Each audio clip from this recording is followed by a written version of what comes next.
Nous nous trouvons aujourd'hui sur l'île de Cuba. Non pas à La Havane, mais à 700 km au sud de cette grande ville cubaine, au sud-est plus exactement, et le vent de l'Atlantique souffle doucement et la brise fait onduler les palmiers qui bordent le fleuve Yara. En ce jour de février 1512, les Espagnols sont tous là, ils sont rassemblés. Et aujourd'hui, ce n'est pas vraiment un jour de fête, mais c'est un jour de victoire. Pourquoi ? Parce que on érige un bûcher, car on va brûler vif un jeune chef indien, un cacique taïno, dont nous avons conservé heureusement le nom. Et bien sûr, les Espagnols ont créé, comme à leur habitude, une véritable mise en scène qui consiste à briser les corps, bien sûr, mais également à dompter les âmes en imposant à ce jeune sauvage la religion chrétienne. Et ce que Diego Velázquez, le gouverneur conquistador de l'île de Cuba, appelle la vérité de la croix. Seulement, il y a un problème. C'est que ce jeune garçon du nom de Atuey a décidé de ne pas mourir brisé, de ne pas mourir soumis, de ne pas disparaître dompté. Il a décidé de revendiquer tout simplement une dignité pour lui et pour ses compagnons d'infortune. Et c'est pour cela qu'aujourd'hui, nous avons l'honneur dans JM Analysis d'évoquer la mémoire de celui qui n'a pas disparu pour rien, c'est-à-dire de celui qui a lutté pour la liberté jusqu'au dernier moment, jusqu'à son dernier souffle, contre l'oppression coloniale, pour sauver sa culture, pour sauver sa langue, pour sauver sa religion et sauver son peuple. Parlons, si vous le voulez bien, aujourd'hui de cet homme formidable du nom d'Atuey.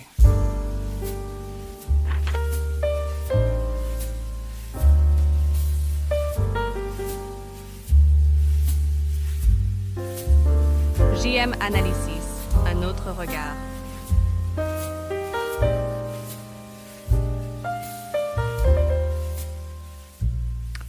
S'il est bien mort à Cuba, Atuey n'est pas né à Cuba. Il est originaire d'une île que les Indiens appelaient Quisqueya, qui est tout simplement le nom indien de l'île d'Haïti. Cette île, à l'époque, était divisée en plusieurs régions, c'est-à-dire avant la venue de colons, régions que l'on appelait caciquas et qui étaient gouvernées par des chefs indiens, et Atuey, dit-on, régnait sur la province de Aragua, qui se trouve actuellement sur la partie haïtienne de l'île de Saint-Domingue. Alors, bien sûr, les sources ne sont pas toujours très fiables.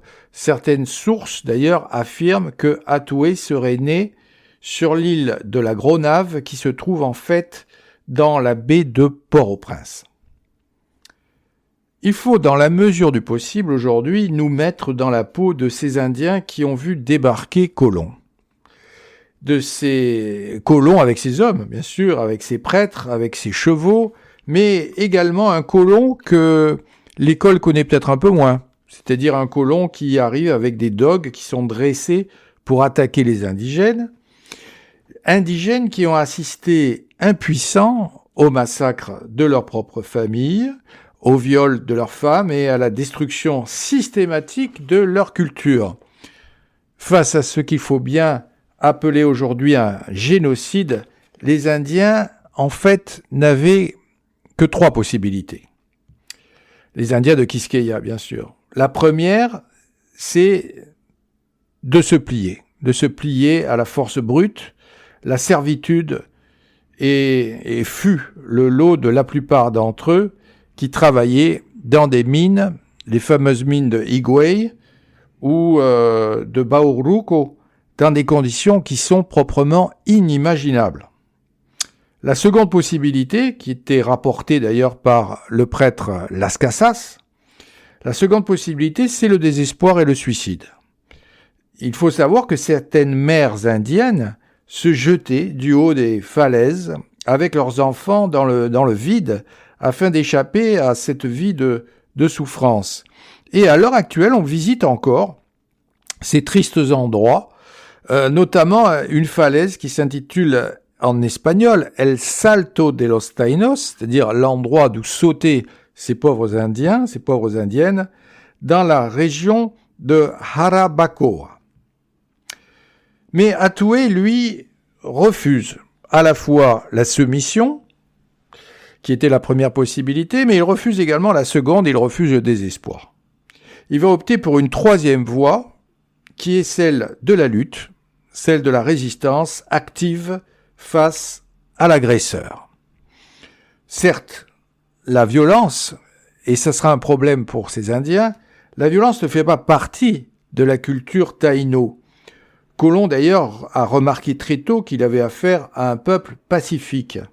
Mais Hattuey est un chef courageux, un chef qui se rend compte que le fait de résister à l'extermination, ce n'est pas de la violence, c'est tout simplement du courage et de la dignité. Ce qui fait que Hattuey, avec ses hommes, essaie de comprendre qui sont ces occidentaux qui répandent la mort avec leurs armes.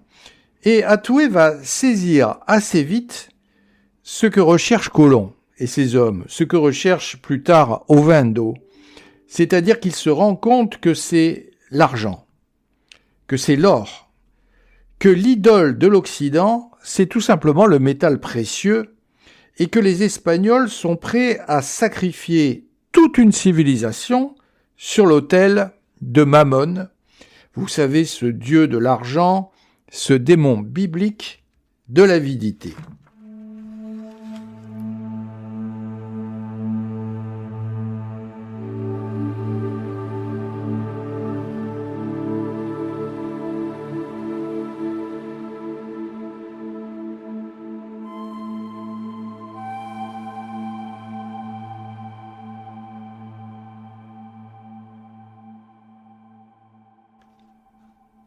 Cette connaissance et cette compréhension, Hattuey veut, et c'est sa caractéristique, il veut la partager avec tous les peuples indiens qui accueillent, nous dirons un peu trop naïvement, les Occidentaux. Car les Taïnos occupent un territoire à l'époque extrêmement étendu. Il ne faudrait pas les limiter à l'île de Haïti, qu'ils occupent bien sûr, mais ils vivent également sur d'autres territoires, notamment l'île qui s'appelle Caobana et qui va devenir en espagnol Cuba, l'île qui s'appelle Boriken, qui va devenir en espagnol Puerto Rico, et puis l'île qui s'appelle Jamaica, qui va devenir la Jamaïque tout simplement. Bien, il y a donc des Taïnos partout dans cette région, et Hattuey va se transformer, si vous me pardonnez l'expression, en éclaireur, et même en prophète. Il va annoncer non pas la bonne nouvelle, mais la mauvaise nouvelle. Il va annoncer aux Indiens le futur qui les attend. Ce que le prêtre Las Casas va exprimer de manière concise selon son habitude, puisque Las Casas dira « la barbarie vient d'Europe ». Ce qui fait qu'un beau jour, Hattuey décide de partir pour Cuba. Cuba qui se trouve quand même à 70 km de Haïti. Et pour quelle raison il va partir ? Tout simplement pour avertir ses frères du danger qui les attend et surtout pour les mettre en garde contre la disparition possible de leur peuple. Alors toute la nuit, il faut imaginer ce branle-bas de combat. Hattuey va rassembler 400 Indiens qui seront ses camarades, 400 Indiens taïnos, qui vont creuser dans des troncs d'arbres des canoës, terme qui vient d'ailleurs de l'indien. Des canoës qui vont être capables de transporter des dizaines d'autochtones. Il faut savoir que le bras de mer qui sépare Haïti de Cuba n'est pas particulièrement facile à naviguer. C'est une zone difficile pour la navigation, mais Hattuey va utiliser les courants marins, il va utiliser les vents et d'ailleurs les étoiles également, bien sûr, pour s'orienter et parvenir sur ces côtes de Cuba.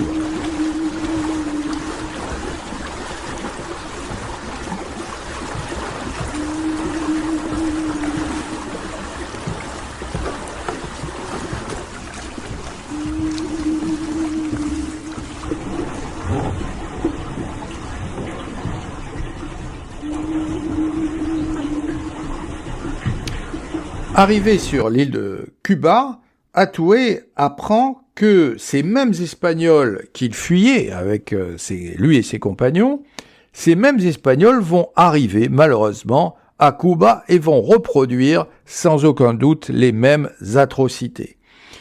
Ce qui fait que Atoué veut éduquer son peuple, il veut éviter la répétition du destin tragique de Haïti, et il va montrer aux taïnos cubains, cette fois-ci, ce qu'est le Dieu des Occidentaux. Il veut leur montrer cet argent pour qui il tue et pour qui il massacre. Écoutons donc un témoin de l'époque qui nous révèle cet enseignement d'Atoué qui conserve 500 ans plus tard toute sa pertinence. Alors qu'il se trouvait sur l'île de Cuba, des Indiens lui apprirent que les chrétiens allaient arriver sur l'île. Il rassembla alors beaucoup, ou toute sa population, et leur dit « Vous savez déjà que les chrétiens vont venir ici, et vous avez vu ce qu'ils ont fait aux seigneurs un tel et un tel, ainsi qu'aux habitants d'Haïti, c'est-à-dire Hispaniola. Ils viennent ici pour faire la même chose. Savez-vous pourquoi ils agissent ainsi ?» Ils répondirent « Non, si ce n'est parce qu'ils sont naturellement cruels et mauvais. » Il dit alors « Ce n'est pas seulement pour cela, mais parce qu'ils ont un Dieu qu'ils adorent et chérissent beaucoup. Pour obtenir cela de nous, ils nous réduisent en esclavage et nous tuent. » Il avait à ses côtés une petite corbeille pleine de bijoux en or et dit « Voici le Dieu des chrétiens. Si vous êtes d'accord, faisons-lui des danses et des chants, les aréitos. Peut-être serons-nous capables de l'apaiser, et il leur ordonnera de ne pas nous faire de mal. » Tous dirent en chœur « Oui, c'est une bonne idée. » Ils dansèrent devant lui jusqu'à en être épuisés.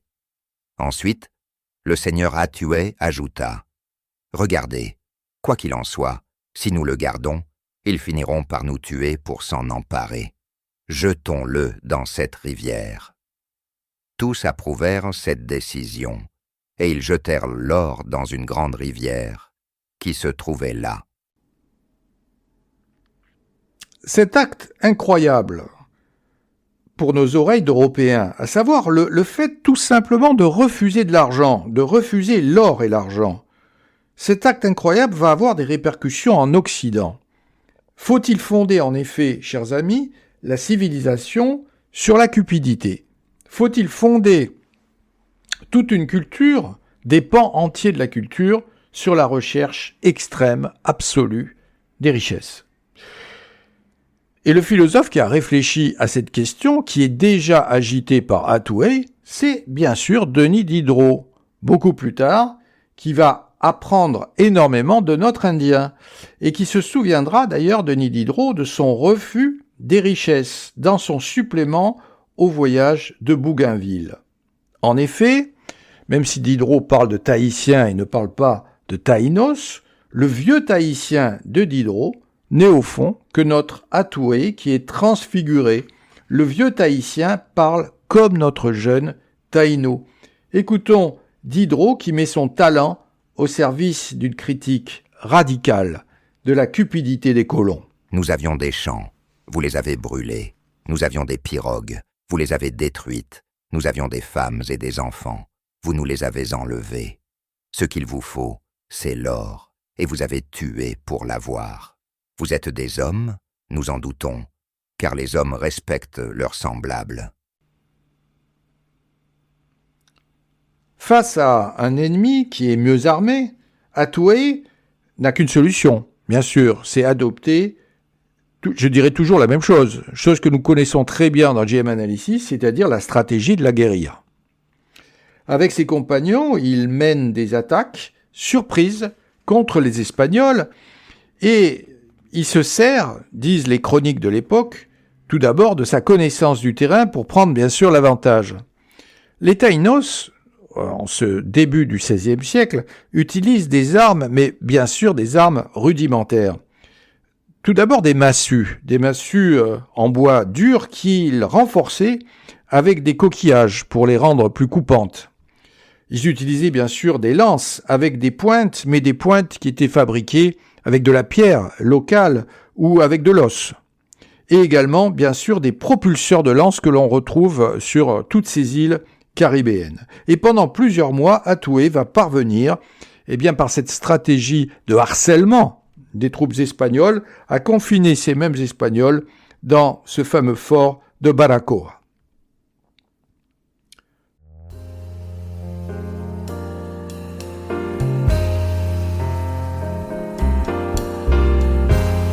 N'oubliez pas, chers auditeurs, de liker et de vous abonner. JM Analysis est une chaîne de culture générale et a besoin de vous pour progresser et exister.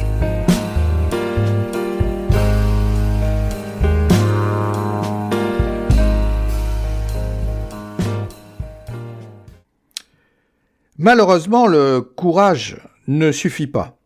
Et les Espagnols, qui sont dirigés par Diego Velázquez, le conquistador, ne tardent pas, bien sûr, à répliquer. En effet, ces Espagnols possèdent tout d'abord, bien sûr, des armes à feu. Ils possèdent des dogues puissants, dressés pour tuer et ne jamais relâcher l'emprise.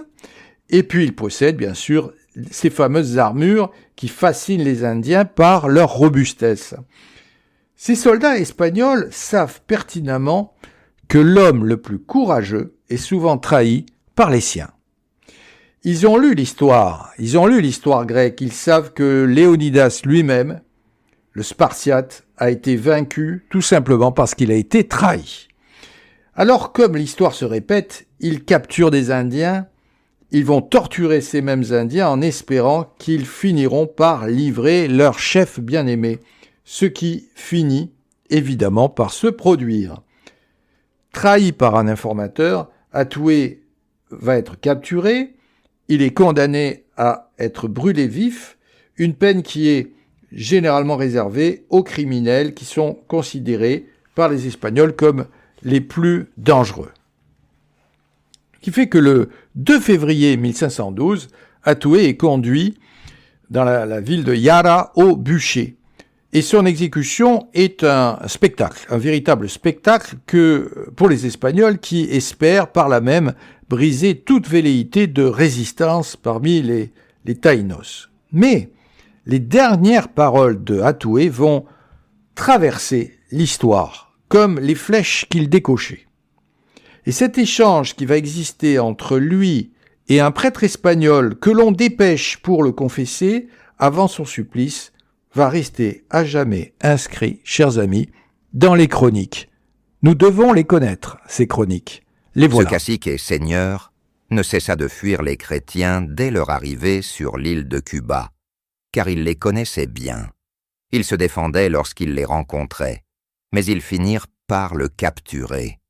Et simplement parce qu'il fuyait une telle engeance, inique et cruelle, et qu'il défendait sa vie, celle de ses gens et de sa descendance, ils le condamnèrent à être brûlé vif. Attaché au bûcher, un religieux de l'ordre de Saint-François, un saint homme qui se trouvait là, lui parla de Dieu et de notre foi, qu'il n'avait jamais entendu auparavant.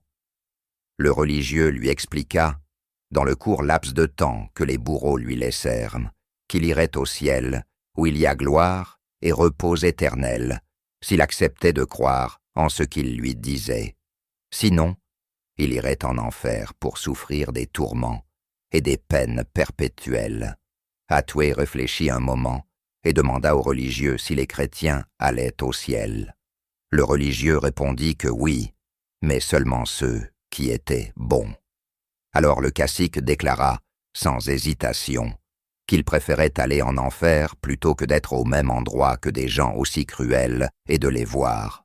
Voilà la réputation et l'honneur que Dieu et notre foi ont acquis auprès des chrétiens qui sont allés aux Indes.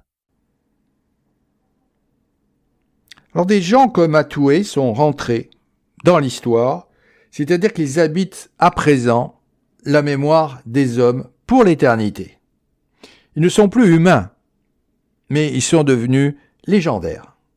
Et les Cubains, depuis la mort d'Atoué, non seulement effectuent un pèlerinage près de la ville de Yara, mais ils considèrent, ces Cubains, que depuis cet événement, quelque chose de magique se produit. Une lumière apparaît qui va guider les voyageurs ou les personnes égarées pour les mener en toute sécurité. Alors d'où vient cette lumière ? C'est la légende, bien sûr. On dit qu'au moment de son supplice, au moment du supplice de Atoué, une jeune femme aurait enveloppé le corps du Taïno à l'aide d'une couverture. Et pour remercier cette jeune femme, Atoué se serait transformé en esprit protecteur, et cette légende a perduré plus de 500 ans dans la culture populaire cubaine.